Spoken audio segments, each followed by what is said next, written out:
So, good day sa tanan, no? Nalang ko i-share na video kay karong panahon na nagawas na pud ang mga fake money. Sumala kahapon sa may Basay public market, 2,000 pesos na fake money. So nagkatagulian sila dito. Guys, good afternoon. Nagkagubot meron din sa Changi. Kami nipalit din. Tambok nga babae. Wala mi kaila. Iyang kwarta fake Jud. As in. Oh. Fake. Duhagid ang nabiktima diri guys. Karon nagkahapon nun. Be aware. Kay mingaw pa kayo atong halin. Bayra patag fake. So maulagi na mga kusing, no? Makasubo kayo ba?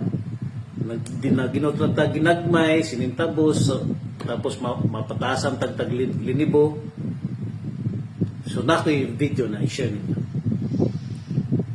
Identified fake 1,000 polyethylene, na fake. Wala siyang ilaw tulad ng pagbago, identification bago. Laging gumamit ng Ayan yung real. yun to ang totoo. Umiilaw. Sa likod, ito umiilaw. Umiilaw po yan. Pero kapag sa likod na peke, iba ang kulay. Nakalaini. Ang galing gumaya, nakakatakot. No? Pero kuhang-kuha yung papel. Galing. Same na papel na ginamit. Pagbago ka, malilito ka. Okay, ito yung fake. Ito yung totoo.